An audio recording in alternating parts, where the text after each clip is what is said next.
La irrupción de Rafa Jódar en este 2026, sobre todo en el último mes, se puede explicar desde diferentes aspectos que son muy interesantes de analizar. Y claro, todo el mundo está viendo los partidos de Rafa, todo el mundo se está enganchando, las audiencias así lo están diciendo, vaya barbaridad de audiencias que están teniendo no solo, aparte de nosotros, también en la televisión con los partidos de Rafa. Y todo el mundo lo ve, todo el mundo se engancha, todo el mundo se siente muy ilusionado ante el nacimiento, la irrupción de Rafa Jódar, pero en este vídeo vamos a explicar qué 5 aspectos que a lo mejor alguno que otro, o probablemente casi todos, se os ha pasado por delante y no lo habéis visto, que pueden hacer tan especial el tenis de Rafa Jódar. Y la verdad que viendo los resultados, viendo las estadísticas, los números, empieza uno como a intentar descifrar qué tipo de jugador podrá ser el día de mañana Rafa. Si este Rafa actual de 19 años, con solo 5 meses, en el circuito ATP es capaz de empezar a producir estos números, ¿qué no será de Rafa dentro de 2 o 3 años, ¿no? Esa es la gran pregunta, José, porque en muy poco tiempo ya entre la élite está a la altura de algunos de los mejores jugadores del mundo en ciertos guarismos que vamos a descifrar y que vamos a desgranar aquí. Y guarismos que no son asunto baladí, porque tú preguntas, ¿no? Tú dices, ¿qué tipo de jugador va a ser Rafa Jódar en el futuro? ¿Hacia dónde va su camino? ¿De qué manera se está moldeando y cincelando esta estrella? Y yo pienso que este tío va a ser ese tipo, ese perfil de jugador de tenis del futuro, de tenis del siglo XXI, con un molde de jugador espigado, de cierta envergadura, brazos muy largos, extremidades que le permiten generar una fuerza tremenda, y esa fuerza está puesta en pos al servicio de la agresividad, de dominar al rival, y aún así con una mejora sustancial cada vez que le mueven a él. Poco a poco va a ir pues perfilándose aún más, pero con los datos que vamos a mostrar y con los aspectos que le hacen fuerte, yo creo que la gente va a poder ver que aquí tenemos un tipo que va a querer ahogar al rival siempre, que va a querer dominar y que va a querer con su tenis, a través de lo que pasa en su raqueta, ser el que mande en el partido y por consecuencia en los torneos y en el circuito. Y aparte esto ya lo ha empezado a hacer frente a rivales de entidad en estos 2 últimos torneos, ¿no? De hecho le ganó un set a Fis en la semifinal de Barcelona y le llevó al límite a Sinner en Madrid con ese tiebreak del segundo set. Estos datos que os vamos a mostrar ahora, os puedo asegurar que os puede volar un poco la cabeza. Y esto solamente lo ha hecho con el trabajo de él y su padre, que esto es todavía lo más llamativo. Cuando empiecen a añadir activos a su equipo, pues lo veremos, ¿no? La primera clave, vamos a hacer, en total son 5 las claves del tenis de Rafa que vamos a analizar. La primera clave es el aspecto mental, que esto es algo que cuando lo veíamos lo destacábamos, ¿no? Decir, joder, cómo se desenvuelve Rafa en esos momentos de, digamos, de presión, en esas situaciones donde tiene bolas de break en contra, donde tiene bolas de break a favor, cómo juega como si tuviera 5 o 7 años en el circuito y no como si tuviera solo 5 meses, ¿no? Y esto cuando nos vamos a las estadísticas del ATP y vemos que Rafa está ya el octavo como mejor tenista en puntos de presión, en aspectos de puntos de presión que miden, entre otras cosas, pues las bolas de break que salva, las bolas de break que convierte, los tiebreaks que gana. Y ahí donde vemos que Rafa Jódar está ya el octavo. Esto es una barbaridad. Esto es una auténtica barbaridad con 244,1 puntos. Que engloba, como digo, todos estos aspectos.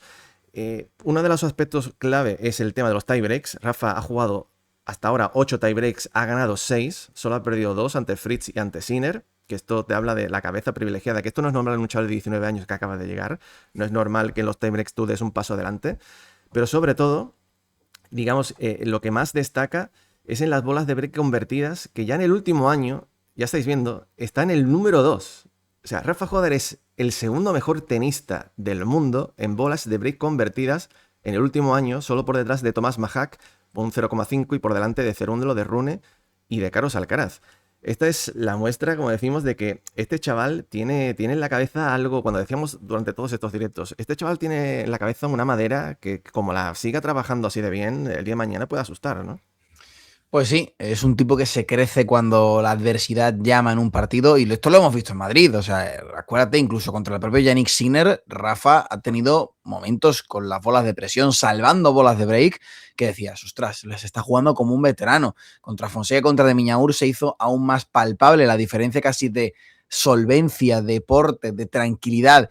Yo creo que al final esto no es más que una prolongación, un reflejo de la serenidad que él transmite en pista, ¿no? De la sensación, como tú decías, de que pertenece a la élite desde el minuto uno, de que está jugando en el patio de su casa. Cuando tú tienes tan claros cuáles son los cimientos de tu tenis, cuando tú tienes tanta confianza en tus patrones de juego y en tus golpes, en los puntos de presión vas a estar más tranquilo que otro que a lo mejor es un poco más volátil.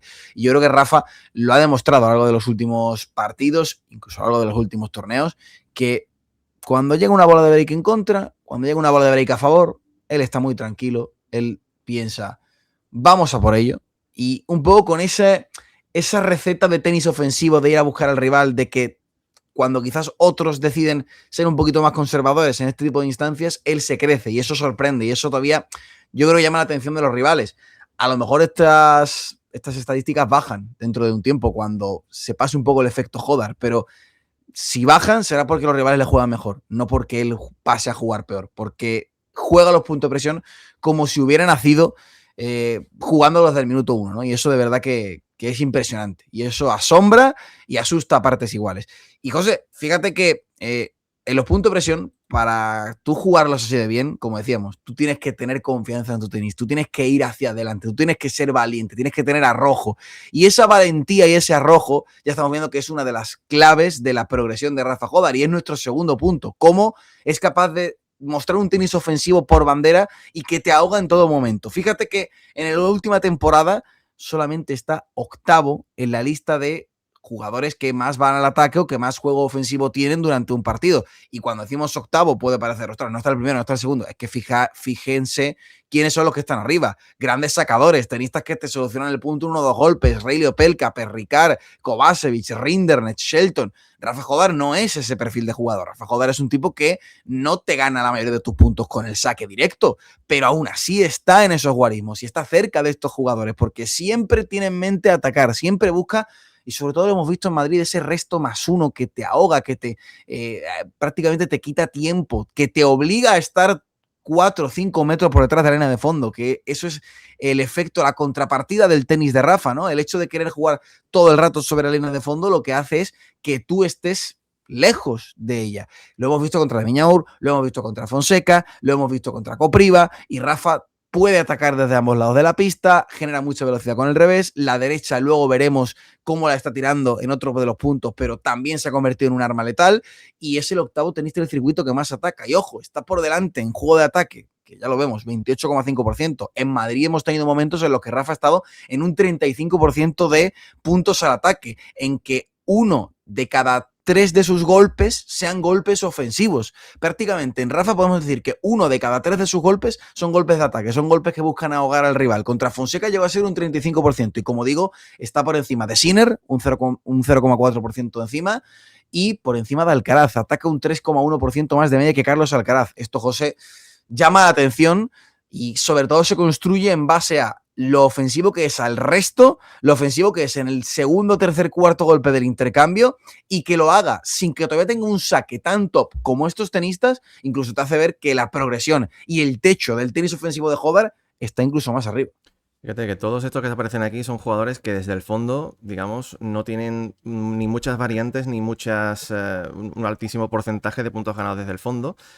Y eso te habla de qué tipo de jugador se puede estar creando con Rafa Hodar, que puede ser una mezcla entre un jugador que tenga un buen saque, que meta mucha presión con el saque, que es básicamente los 7 que tiene arriba, pero que encima desde el fondo sea capaz de tener un montón de recursos y un montón de armas para ser ofensivo, ¿no?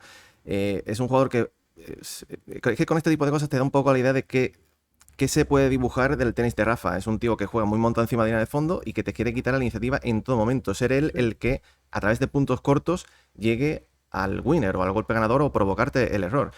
Vimos con este tipo de juego cómo los rivales, la mayoría de los puntos, jugaban de entre 3, 4 y 5 metros por detrás de la línea de fondo. Incluso a Sinner, el 41% de las veces que golpeó, lo golpeó por detrás de los 3 metros. Que esto es bastante más de lo que él suele jugar. Entonces, este es el tipo de juego, digamos, de tenista que se está creando con Rafa Hodar. Un tenista que va con todo hacia adelante para ser muy ofensivo. Y tú mencionabas que otro de los aspectos por los que lo logra a través de ese juego ofensivo es con los restos de segundo, que este es el tercer aspecto que vamos a analizar aquí, cómo atacan los restos de segundo, que esto es algo que lo empezamos a ver sobre todo en esta última gira, al inicio de la gira de Tierra Batida, donde Claro, sorprende que este tipo de cosas las aplique, digamos, el tenis ofensivo en una pista que supuestamente es lenta, ¿no? Pero él es capaz de aplicar ese tipo de juego incluso aquí, ¿no? Y ya los rivales empiezan a saber, a descubrírselo, ¿no? Ellos saben que con los segundos, cuando tengan un segundo contra Rafa Joder te lo va a atacar. La grandísima mayoría de los puntos de los restos de segundo de Rafa los hace metido muy dentro de pista. De hecho, ante Fonseca y ante de Miñaur, todos los segundos los golpeó dentro, todos los segundos dentro de pista, metiendo una presión brutal, tirándote a los pies, incluso con winners desde el resto más uno. Sí. Metiendo muchísima presión. Sí es verdad que contra Sinner parece como que dio un par de pasos hacia atrás buscando otro tipo de estrategia, pero bueno, esto al fin y al cabo lo ha llevado a Rafa a ser ya, en el último año, el séptimo jugador que más puntos gana con restos de segundo saque.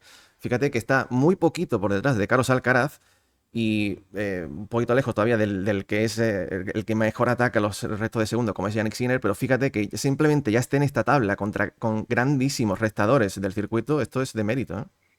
Bueno, y que estamos hablando al final de que Rafa Joder es un tipo que rompe a los rivales el 31% de las veces.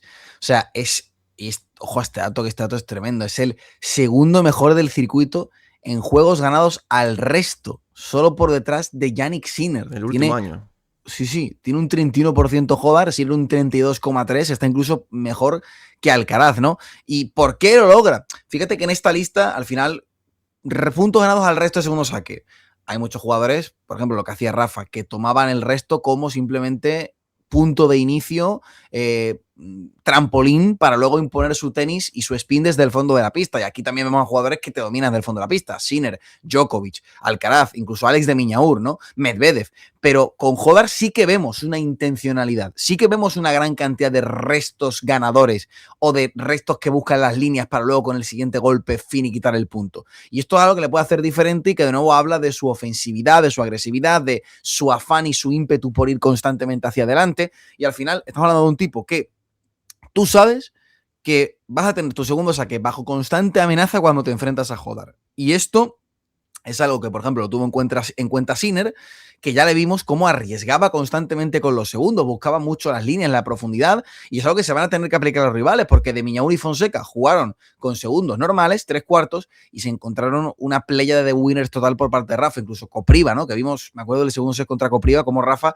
lo secó, lo mató absolutamente al resto, ¿no? Y si ya con el resto del segundo saque está ganando muchos puntos directos, porque se la juega, porque va hacia adelante, porque ataca con todo, es que desde el fondo de la pista también es él quien quiere llevar la iniciativa. Y ese es nuestro cuarto punto, cómo su bandera ya, la bandera de Rafa Joder, empieza a ser golpear desde cualquiera de los dos lados y atacar constantemente desde el fondo de la pista. Hablamos a principio de año de que su derecha todavía era un poco inconsistente, de que a veces le costaba envolverla, incluso se quedaba corto en algunos aspectos. Bueno, pues ha pegado un acelerón con ese golpe brutal. Ya está a 3.128 revoluciones por minuto de media. La potencia de media, esto es 131,2 kilómetros por hora. Solamente Arthur Fish, de todo el circuito, produce más spin y más potencia en su derecha que Rafa Joder. Hay otros que la tiran un poquito más fuerte, pero en esa mezcla entre spin y velocidad, solo Fish está por encima de Joder. Y el hecho de que tenga un tenis tan ofensivo, lo que hace es que al final esté poco tiempo moviéndose, esté poco tiempo defendiéndose y desplazándose lateralmente. Ese quizás es uno de los grandes puntos de mejora de su tenis, pero es un punto de mejora que todavía pocos pueden explotar, pocos pueden verdaderamente aprovechar. Y sabiendo que tiene tanto margen de mejora en ello, tiene mucho tiempo para ir puliendo esos desplazamientos laterales, como por ejemplo lo hizo Sinner, que es un gran espejo en el que se puede fijar Rafa. Ya hemos visto cómo Sinner ahora se desplaza y se mueve y desliza en tierra como si fuese un auténtico bailarín. Bueno, pues qué buen espejo tiene Rafa, porque Rafa ataca como hacía antes Sinner y tiene el margen de mejora en la movilidad lateral que tenía Sinner, pero no lo quiere utilizar porque quiere estar todo el rato golpeando. Se lleva a joder el 54%, perdón, de los puntos jugados desde el fondo, mismo porcentaje precisamente que Jannik Sinner. Cuando hablamos de que el italiano puede ser un buen espejo para Rafa, incluso las estadísticas respaldan todo esto. Es el 13º tenista del circuito que más puntos gana del fondo de la pista. No está todavía en el top de esa estadística, pero sí está a la par que nombres como Sinner. Y esto te dice, José, hasta qué punto ha crecido y se ha creado este tenista en el molde de jugador dominador del siglo XXI. Y es el decimotercer tenista que más puntos gana desde el fondo de pista, ¿eh? Que esto es una barbaridad. Si esto lo vamos sumando a todas las cosas que ya estamos empezando a ver aquí, que si los restos de segundo, que si los puntos de presión, que si, bueno, multitud de cosas que están haciendo que Rafa pues esté con ese boom actual. Alguno podrá decir, bueno, tiene muy pocos partidos todavía, ¿no? Son 25, 26, 27 partidos. Sí, pero ya está de primeras empezando a jugar en el circuito ATP enfrentándose a los mejores del mundo. O sea, ya tiene partidos contra varios del top 10, tiene partidos contra varios del top 20 y les está ganando. O sea, y como decimos, repito, a Sinner lo ha llevado a un gran extremo en Madrid y a Fis lo llevó un tercer set en Barcelona.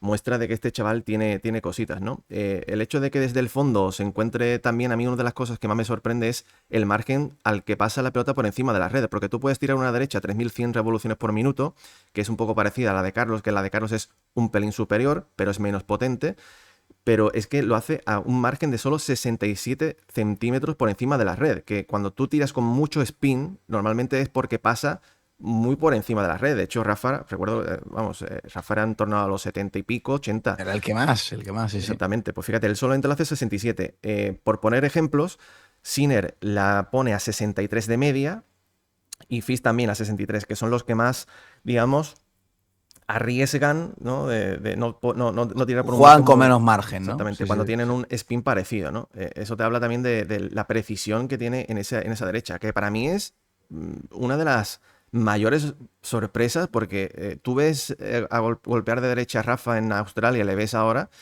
y tú dices, ¿pero qué ha Es pasado otro, aquí? Es es que es otro. increíble, es que es absolutamente increíble, ¿no? Esa es la grandísima mejora que tiene, que aparte es una derecha todavía con muchísimo margen de mejora, muy moldeable todavía. Alguno hablaba, pues me recuerda un poco a la de Soderling, ¿no? Bueno, pues si la aplica, la puede ser un poco como la de Del Potro y meterle más potencia y... Bueno, tiene mucho tiempo por delante, está en él y en su equipo, digan, por dónde van a querer tirar por ahí.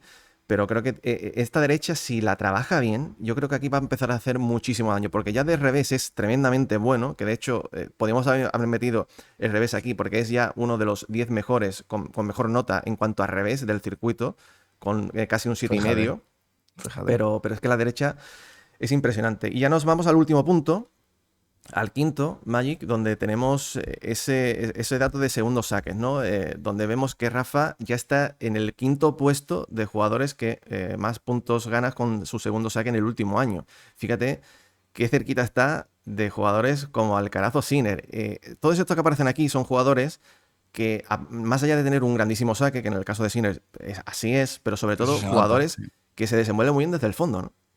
Sí, porque al final muchas veces el porcentaje de puntos ganados con el segundo, al igual que hablamos del resto de segundo, pues cuando tú proteges bien tu segundo es porque te recuperas bien de los primeros golpes en la devolución del rival, ¿no? Eres capaz de proteger bien tu segundo saque en las primeras instancias y que no te ganen muchos puntos gratis en la devolución. Hablamos de que Rafa es un tenista que roba muchos puntos en la devolución del segundo saque, que gana muchos puntos gracias a restos ganadores o gracias a combinaciones de resto más uno, pero a la vez estamos viendo que también es un tipo que protege bien su saque desde el fondo de la pista. Con Sinner, el ejemplo es muy claro. Tiene para mí el mejor segundo saque del circuito a día de hoy, porque es el que mejor encuentra los márgenes. Pero luego ves a De Miñauro, ves a Arthur Fils y hablamos de jugadores que a lo mejor tienen un segundo saque más normalito, pero ¿qué pasa? Que son muy rápidos, muy ágiles a la hora de recuperar su posición en pista cuando los rivales le atacan los segundos. Y desde el fondo de la pista acaban llevándose muchos puntos. Es una gran noticia que Hodar, hemos hablado de la movilidad lateral, de la agilidad, que tiene margen de mejora en esos aspectos. Pues que Hodar ya esté aquí, más allá de hablar de su segundo saque, que también es bueno, y estamos viendo que está en buenos guarismos y es un buen segundo saque, es capaz de recuperar rápido pista, de seguir haciendo su tenis ofensivo a partir del segundo o tercer golpe cuando los rivales le atacan los segundos. Tiene muy buenos instintos, Hodar, tiene muy buena intuición. Y esto lo hablábamos, me acuerdo, de los primeros vídeos que hacíamos de él cuando le habíamos jugado en el circuito Challenger y le decimos, qué buenos fundamentos tiene este tipo, qué buena base tiene, qué fácil se monta encima de la pelota. Pues esa base, ese instinto, esa capacidad para golpear siempre una buena posición y en el punto dulce de la raqueta, cuando estás bajo presión o cuando te atacan los segundos, es cuando más está floreciendo. Y estamos viendo que Hodar es un tenista que rompe y lo hace dominándote, pero que también puede llegar a ser un jugador difícil de romper el saque. Es verdad que Madrid ha tenido momentos un poco, sobre todo en los inicios de partidos, contra De Jong, me acuerdo, ¿no? Que le costaba un poquito más carburar, pero conforme ha ido tomando carrerilla, lo hemos visto, incluso a Sinner le costó romperle bastante el saque, a Fonseca le costó muchísimo, solo hizo un break en todo el partido, a De Miñaur 3/4 de lo mismo, y es porque protege bien los segundos y es capaz de encontrar la ofensiva y la agresividad incluso cuando juega con esos segundos saques, y eso es algo, José, que habla muy a las claras del potencial que tiene este chico. La verdad que es increíble, tío. Yo simplemente el hecho de ver a Hodar aquí tan arriba, ¿no? Frente a... Con esos nombres. Sí, con estos nombres, es de un mérito brutal. Yo, como digo, podemos incluso hablar todavía de más cosas, pero es que este chaval, con solo estos 5 meses, que sea capaz de hacer este tipo de cosas y de ganar tantos partidos como ya ha ganado, no es normal. Por eso lo queremos poner en valor, porque es tremendo. Y que de hecho que pueda llegar incluso a Roland Garros en menos de 6 meses como cabeza de serie, pues es brutal, porque alguno lo logra con el paso yo sé, un año y medio, pero hacerlo en menos de 6 meses es increíble. Estaremos muy pendientes de cómo sigue progresando Rafa, de qué pasos van dando él y su equipo en el futuro, para ver por dónde van tirando, qué activos van añadiendo a su equipo y por dónde pues van tirando en cuanto a la manera de trabajar. Pero de momento pinta muy bien. Amigos, si te ha gustado el vídeo, no te olvides de suscribirte a nuestro canal, muy importante, que queremos seguir superando los 100.000, el me gusta y déjanos un comentario acerca de lo que has visto hoy en este vídeo y qué es lo que ha sido lo que más te ha sorprendido. Amigo Magic, nos vemos. Hasta pronto. Chao, chao.